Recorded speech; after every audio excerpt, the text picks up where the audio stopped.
two powerful African predators. One is the black eagle.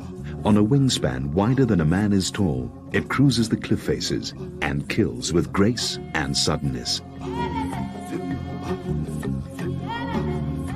It flies as if it owns the air. The other animal is a cat, the caracal lynx.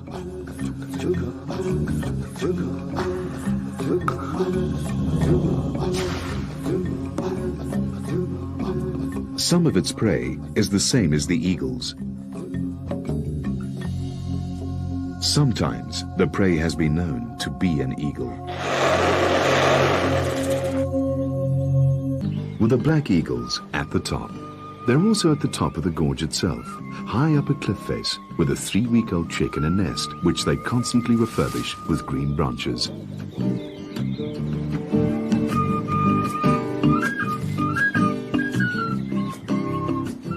Kwatele and Emuyeni are in the process of rearing a chick. Black eagles mate for life and, unless something goes badly wrong, produce one new black eagle every winter.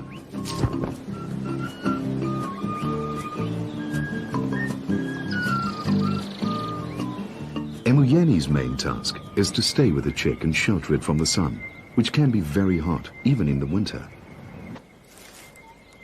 It is in these cooler winter months that black eagles do most of their nest building.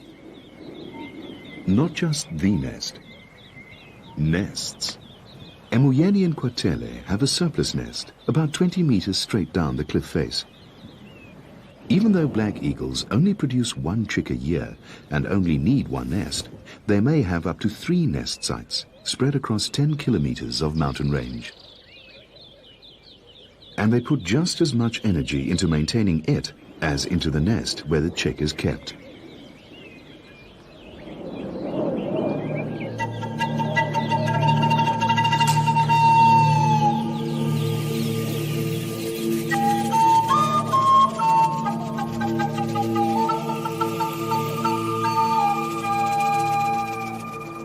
Some of the branches they pick off the mountainsides are heavier than the eagles themselves. In a way, though, they seem to enjoy it, as if the whole effort were just an excuse for a virtuoso flying display. The local rock hyraxes or dussies watch closely. They, after all, are the black eagle's main prey.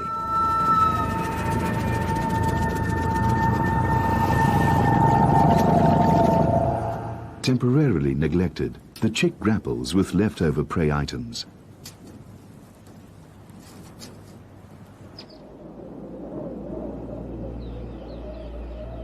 Kwatele's display does not go unnoticed. The gorge forms the core of the caracal's 16 square kilometer territory. Averse to the daytime heat, he will rest in the cool shadows, but little will elude his sharp senses. The nest, however, is well out of reach, and if the chick is in danger from anything, it's from overexposure to the sun.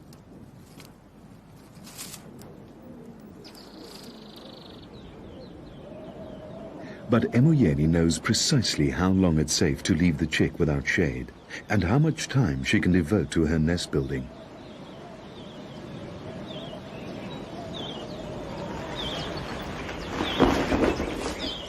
It's unclear exactly why black eagles build these extra nests.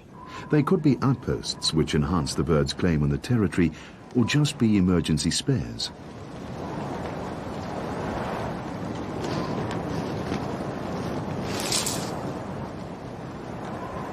The second nest almost seems like a pastime for them. Kwatele is tireless in bringing in sticks, and Emuyeni meticulous about their arrangement.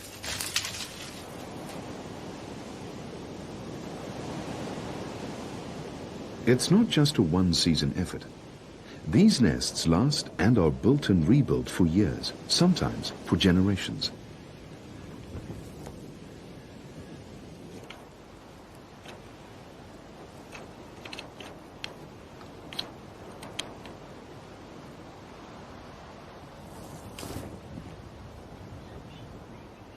The hungry chick will have to wait his turn. Fortunately, Kwatele isn't so preoccupied with the second nest that he forgets to hunt. And in the afternoon, he flies out.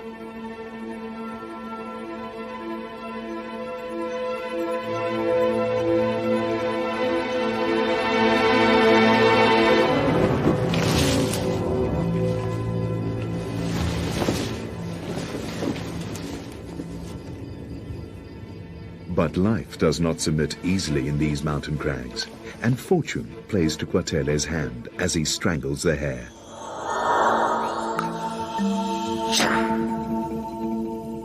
Kwatele too must be wary, for the caracal is an opportunist whose reputation haunts the rocky outcrops.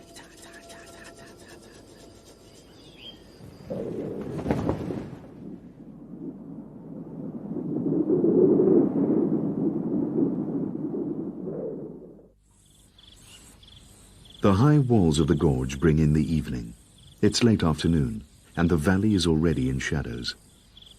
And it's now, at last, on the still sunny cliffside, that the chick is fed.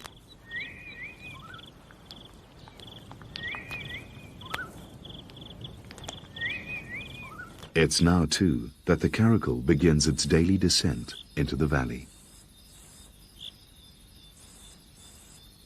It's cooler down here, and a male long-tailed widow bird finds time to preen the feathers it uses for its mating display. A marsh owl makes its first catch of the evening.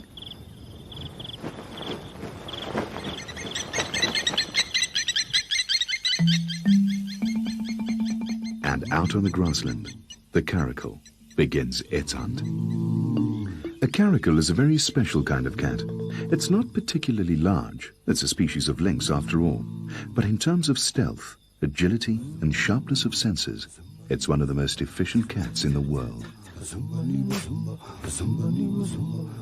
Twilight is the caracal's morning.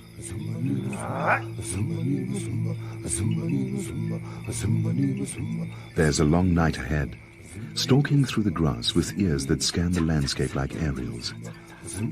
They pick up a flock of guinea fowl. The rest is down to sharp eyes, silence, and impeccable muscle control.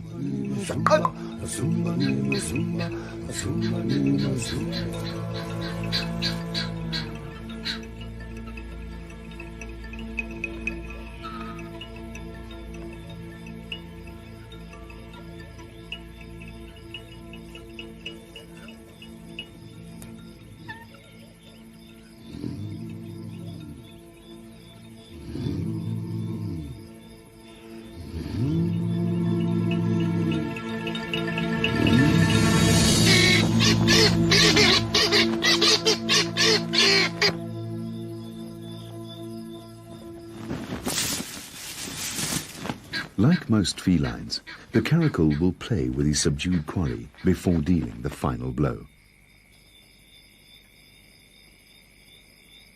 A solitary animal, at home in any terrain, the caracal can catch dassies and rabbits on the mountainside as easily as guinea fowl and hares down here.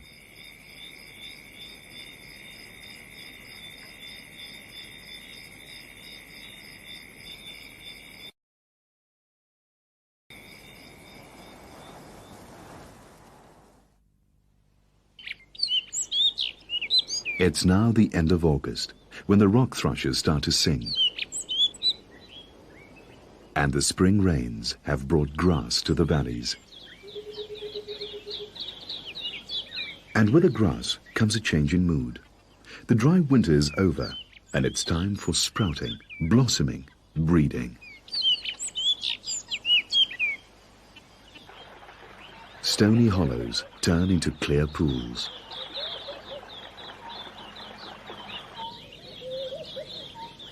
The dassies mass produce young.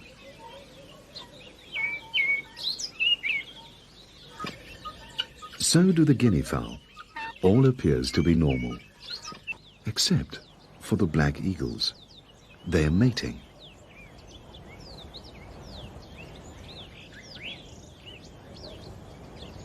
And collecting green sprigs for the alternate nest, something they would never do unless they plan to lay in it.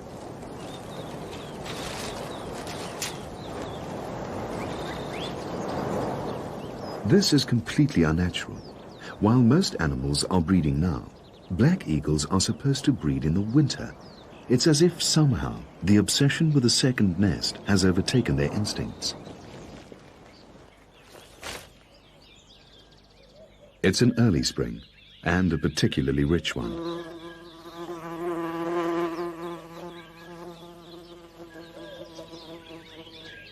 But there's no record of black eagles breeding while they've still got a youngster on another nest. And there's no knowing what will happen to that youngster if Emuyeni and Kwatele put all their effort into an out-of-season chick. It's an immense gamble. Most black eagle nests lie exposed on the sheer cliff faces with little protection from the scorching summer sun. Nevertheless, Emuyeni and Kwatele seem to be going ahead. He prepares the second nest, while she sees to the chick on the first.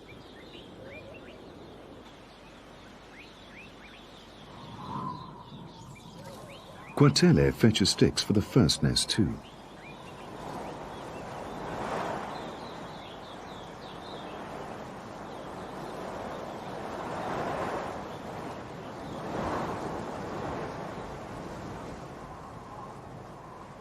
And he keeps up the nest maintenance, while she removes food scraps before ants find them.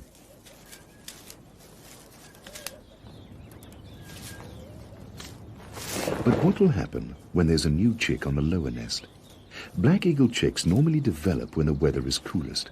The new one will be growing up as the days are heating up. Our juvenile will be getting ready to fledge and will need a lot of attention.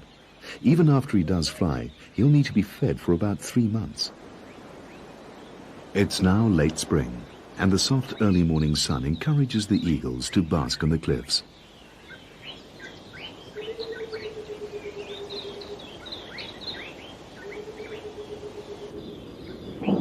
But a sure sign of summer's imminent approach is its vanguard of storms. Thunderstorms.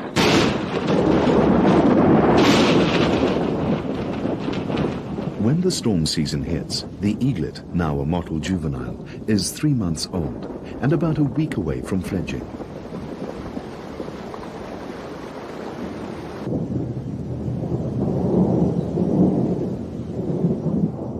The storms stop as suddenly as they started. The eagles are left dripping, and the rivers bulging. A painted lady dries its wings. An agama in its full breeding colors eyes a potential meal.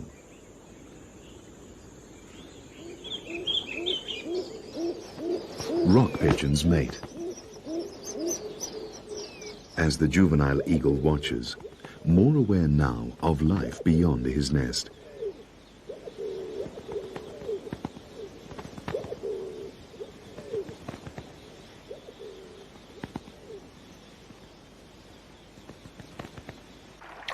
Malachite sunbirds make the most of the brimming rivers. The whole country seems full somehow. Gladioli on the mountainsides and rare elephant ear flowers take up the spaces between the rocks. Paradise flycatchers have flown down from the north for the breeding season and have built their nests safely under the tree canopy.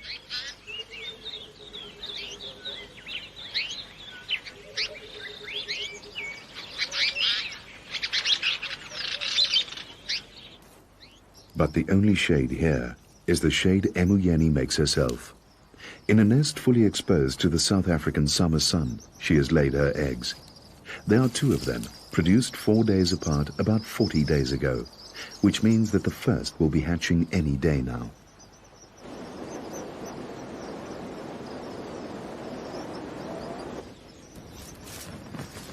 Meanwhile, the juvenile is exercising for his maiden flight. So far, the first ever recorded attempt by black eagles to do what's known as double brooding is succeeding.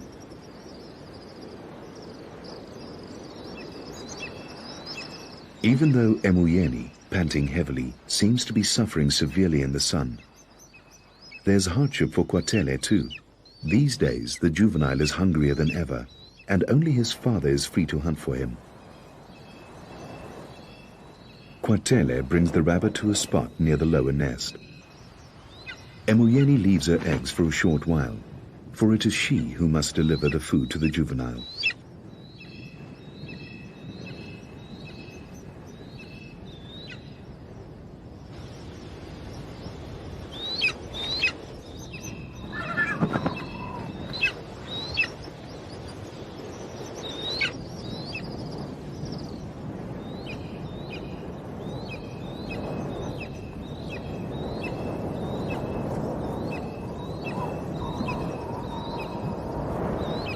The rabbit's heavy, half the weight of Emuyeni herself, and the nest is just a shelf on a sheer cliff. There's no room for error. The juvenile seizes the rabbit. Kwatele seems to celebrate a rare moment of leisure with an aerial display.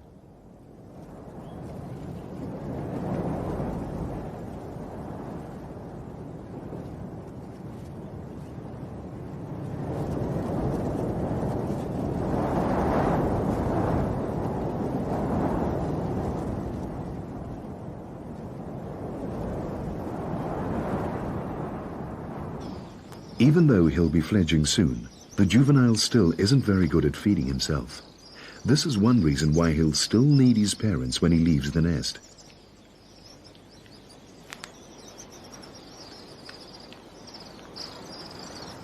As Kwatele watches, and the juvenile acts his age, Emuyeni quickly feeds herself. She has little time, as she must return to protect her eggs from the sun.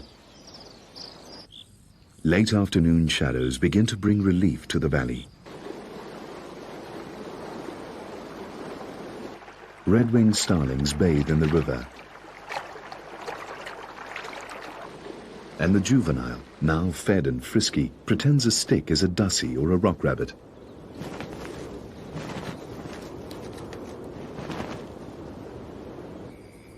And catches a glimpse of the caracal, beginning its evening hunt.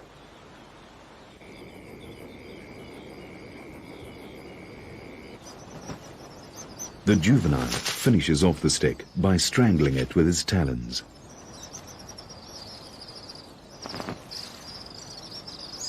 And the caracal makes its daily descent to the grasslands.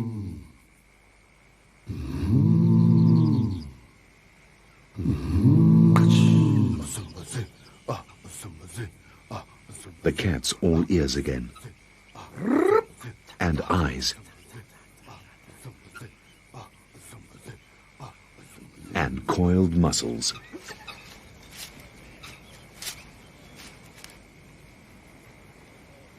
But even a caracal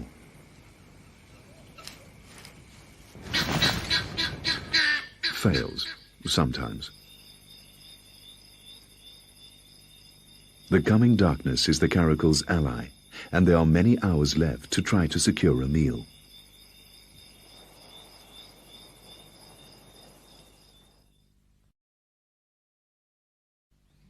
Black eagles aren't the only big, elegant birds soaring among these cliffs. Much more common are the Cape Griffon vultures, which start the day by soaking up the morning sun. They nest in colonies, and their chicks grow up in noisy playgroups.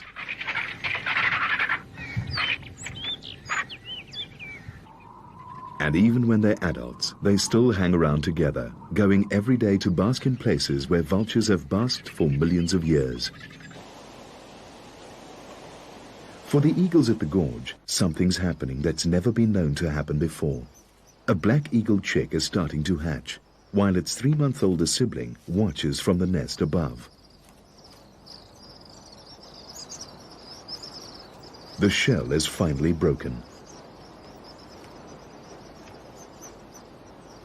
The chick is wet, and before it can eat anything, it'll have to dry out and fluff up.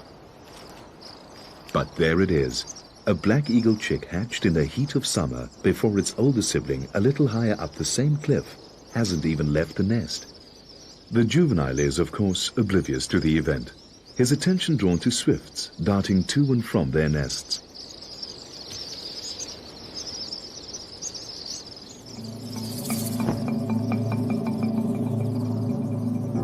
For Kwatele, the sight of the chick triggers a change in his behavior. In an unprecedented move, he attacks his own offspring. Emuyeni puts a stop to his aggression, but he's still agitated. Not only must she protect her chick, but also her chick's food. There's always a chance Kwatele might take it. He strikes again.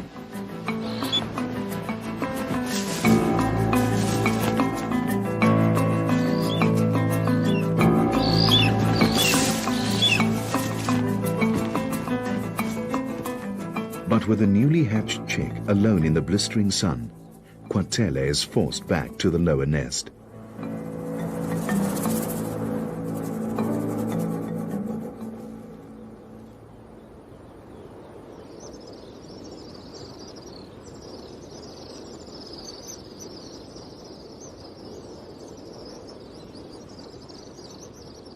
Her juvenile safe from further attack, Emuyeni takes the prey to the lower nest, leaving the bewildered juvenile to regain his composure.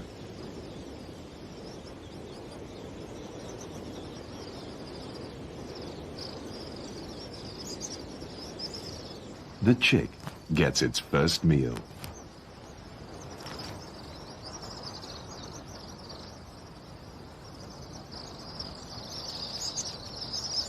His father's drastic change of attitude has had at least one useful effect on the juvenile. Fledging has become a matter of priority. And he suddenly makes his first awkward flight. And his first clumsy landing.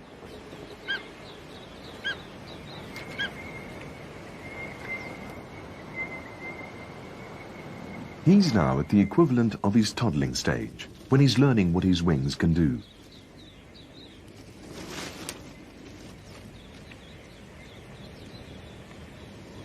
This should last a few months, with his parents looking after him, feeding him, and showing him how to hunt. But instead, for 3 days they leave him on his own, learning the tricks of the wind. While Emuyeni and Kwatele concentrate on the newcomer in the lower nest, and on the other egg, which is now holed, and on the verge of hatching.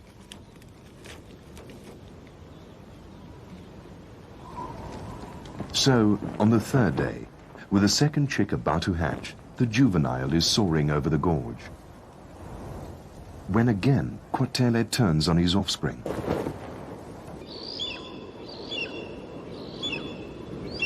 This is a father that should be teaching his fledgling how to hunt, how to fly, how to eat. Instead, Kwatele seems intent on driving him away. The possibility of an injured bird seems to interest the caracal, who watches the struggle intently. For the juvenile, it's the aerial equivalent of sink or swim. In trying to dodge Kwatele, he displays flying skills far beyond his age. Then, Emuyeni leaves the chick and the unhatched egg, and this time, instead of defending the juvenile, mimics her mate's behavior.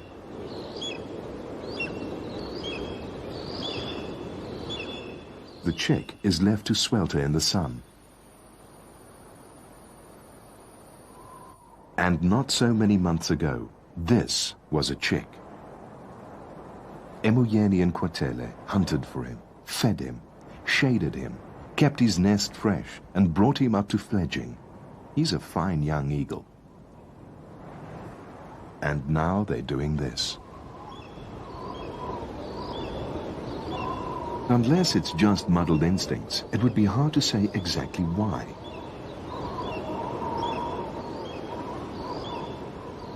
A juvenile that hasn't been taught to hunt would seem a lot less threatening to the chick than, for instance, the hot sunshine.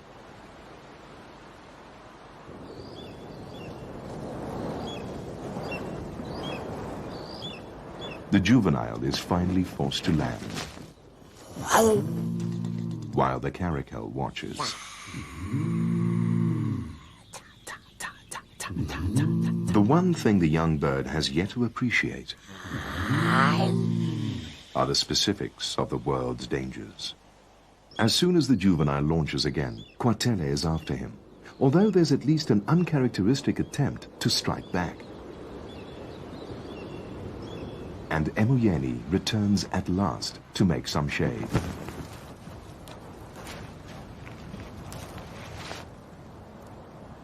Finally, the juvenile takes the hint and leaves the gorge, the only world he knows.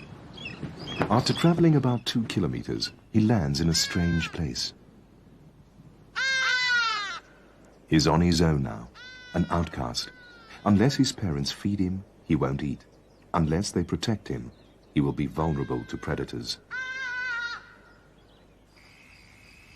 Evening sets in. A guinea fowl. And then he takes it, not to the nest, but 2 kilometers away. To the juvenile.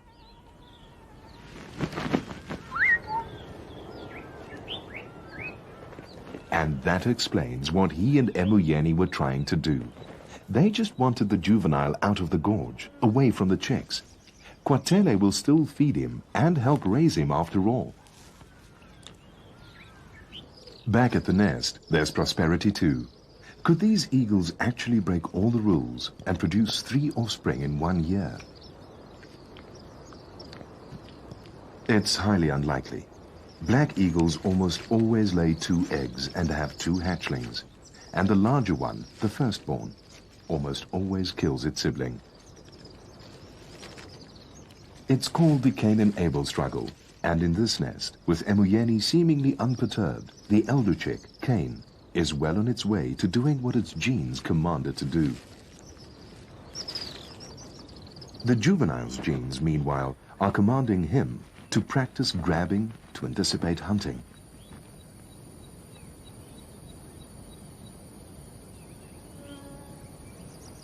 Emuyeni takes the brunt of the heat on a nest she can't leave. At a time of year when she shouldn't by rights be stuck there.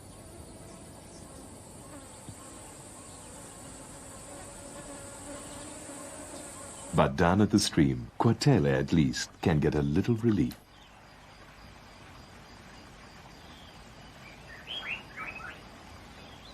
It's too shallow for a bird this size to immerse himself in, but he can wade and sit in the water.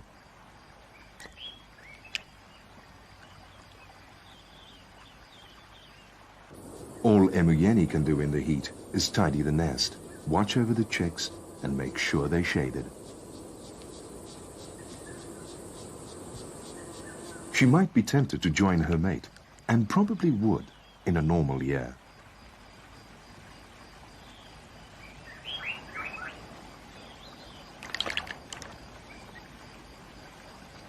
But now, she can only wait for Kwatele to feel refreshed enough to relieve her at the nest.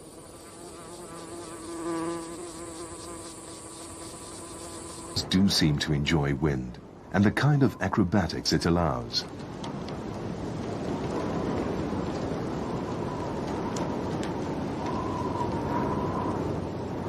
That is, they seem to enjoy it up to a point.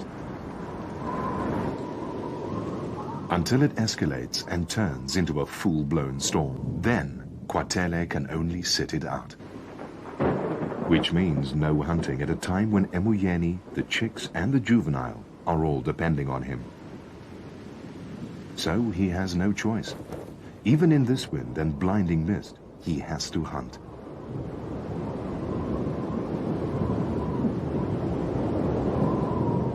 But on the ground, the caracal appears to thrive in the storm's confusion.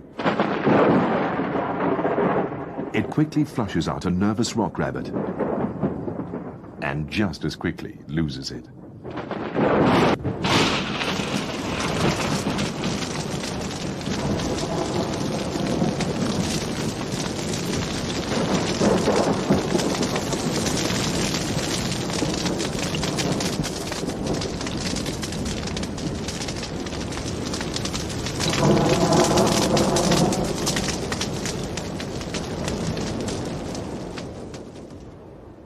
Morning. Kwatele caught nothing yesterday, and today there's just bleakness.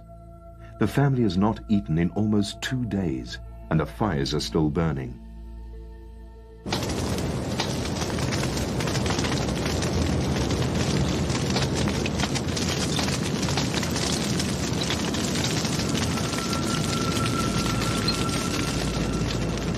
At the nest, there's a hungry mother and 2 hungry chicks, one faring far worse than the other.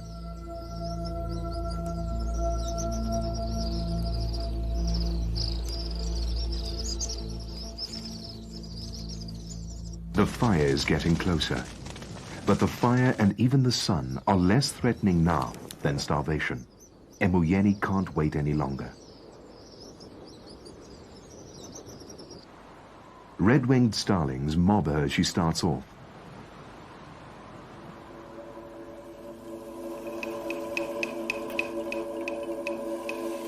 She soon sees why Kwatele hasn't brought any food.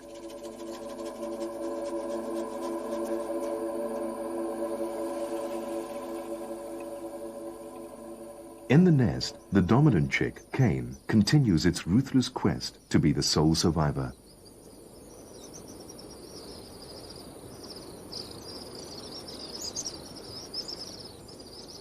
Kwatele's hunt has carried him into unknown territory, and he is mobbed by a resident sparrowhawk.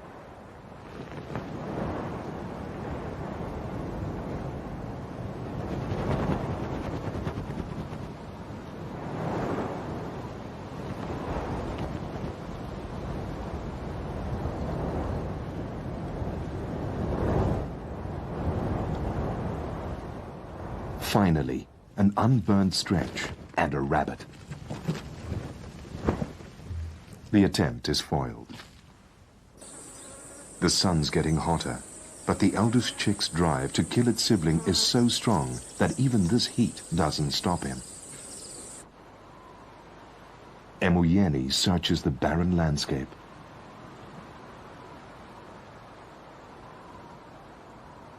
Why, it might be asked, do black eagles always lay 2 eggs when one of the resulting chicks is destined to kill the other?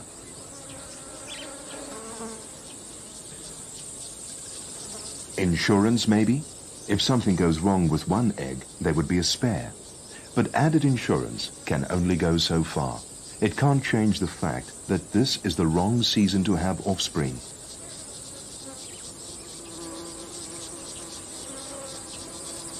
The sun is too hot.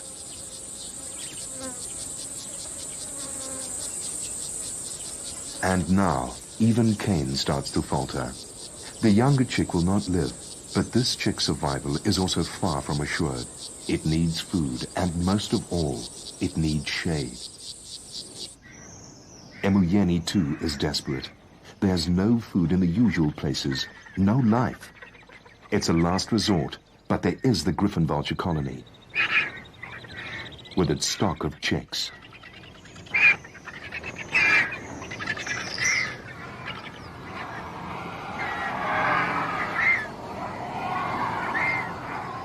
But the age-old conflict between black eagles and Cape griffons has sharpened the griffon senses. They are seldom caught unawares. Emuyeni must find food and get back. Immediately.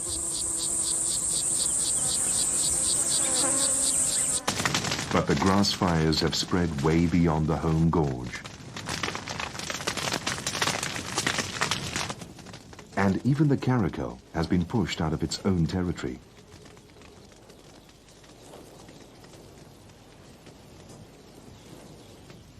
And is now moving towards the gorge, where the juvenile eagle is sitting.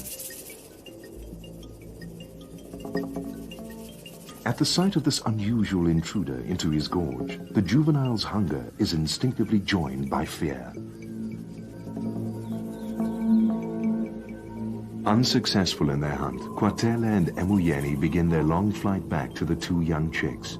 Cain is desperate and searches the horizon for any sign of his parents. His younger sibling brother has almost succumbed to the heat. But fortune is to be on the side of the juvenile, because as Emoyeni and Kwatele fly over his gorge, they spot the caracal and see a critical situation unfolding. The juvenile's senses warn him.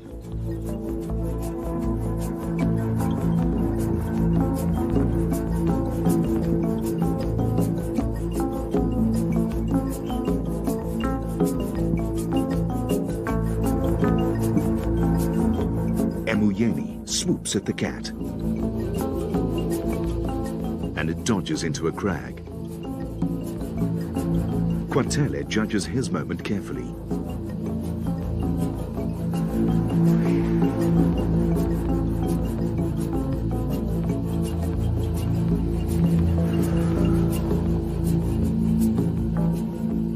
But this is a conflict born over timeless generations, and the caracal knows the trees will shield him from the raking talons. Emoyeni and Kwatele manage to chase it to the other side of the gorge, but no further. It stands its ground. The cat would be less of a threat to the juvenile had he not been forced out of his home gorge, where there would always be at least one parent looking out for him. But now, all the caracal has to do is wait and watch. Because the juvenile's parents will have to leave at some point and go back to the nest.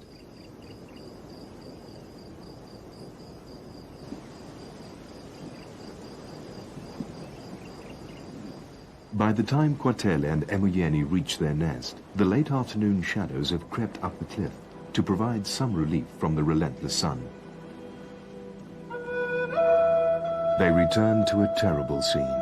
The younger chick is dead. Kwatele lashes out at his mate.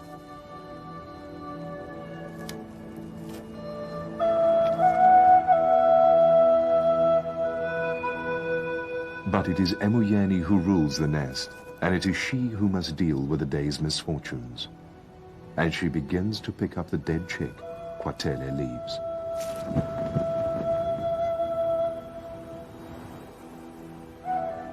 He looks down on a most unusual scene, never before captured on film.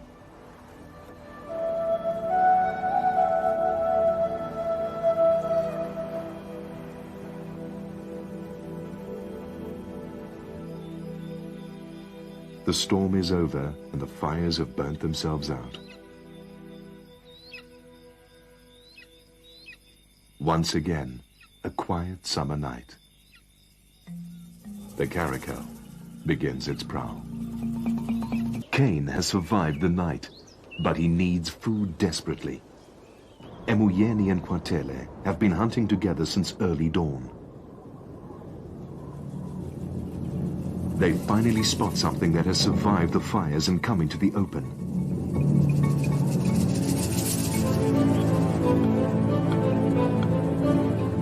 In a true display of Black Eagle cooperative hunting, Emoyeni flushes the quarry out, and Kwatele strikes behind her. Throwing caution to the wind, he recklessly tumbles down the cliff, gripping his prey. A rock rabbit.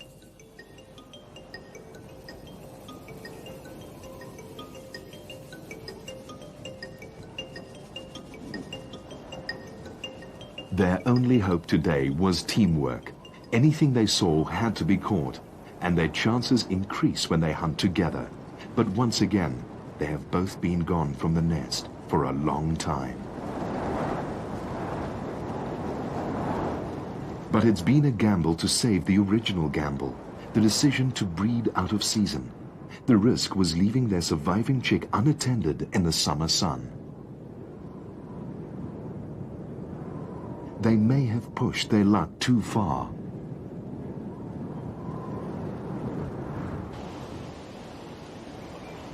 When they finally get back to the gorge,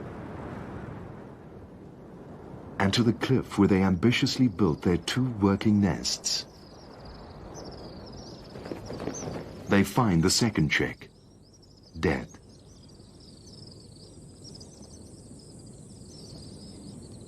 It's Kwatele who's first to the nest and the body. He takes in the total failure at their attempt at summer breeding.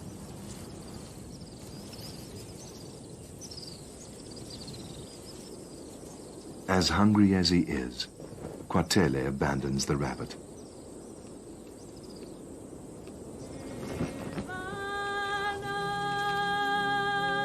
He leaves it and the dead chick to Emuyeni.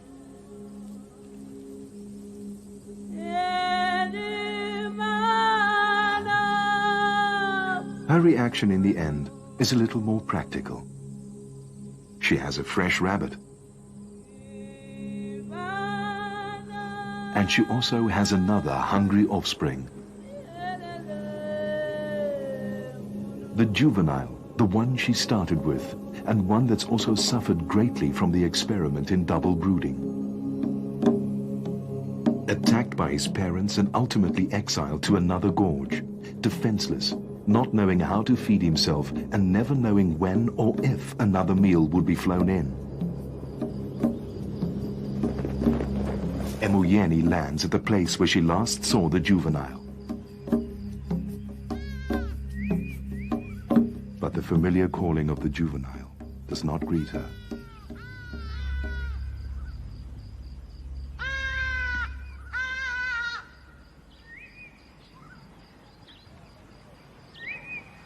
This year, the black eagles gambled with their breeding and ended up losing everything. 3 chicks hatched, 3 died.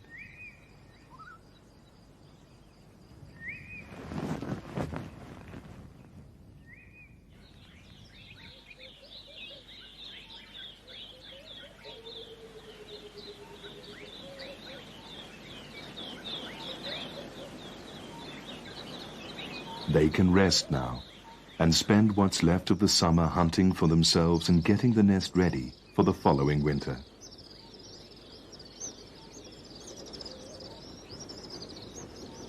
In this case, double brooding had proved disastrous.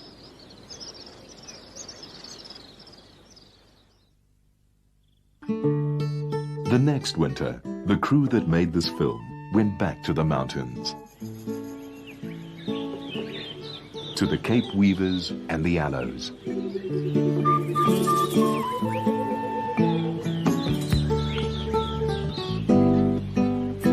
And of course, to the Black Eagles.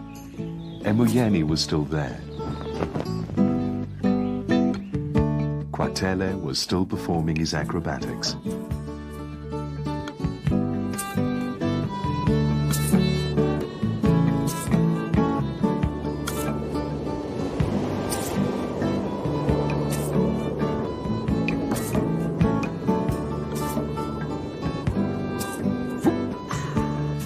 The caracal was there too, resting in the grass and watching and watching. And when the crew followed Emuyeni back to her nest, the upper one, the one last year's juvenile had been raised in, there were chicks there, 3 of them. Last year, they were the first black eagles ever known to have tried double brooding. This year, they were the first ever known to have 3 chicks in one clutch. Emuyeni and Kwatele are very, very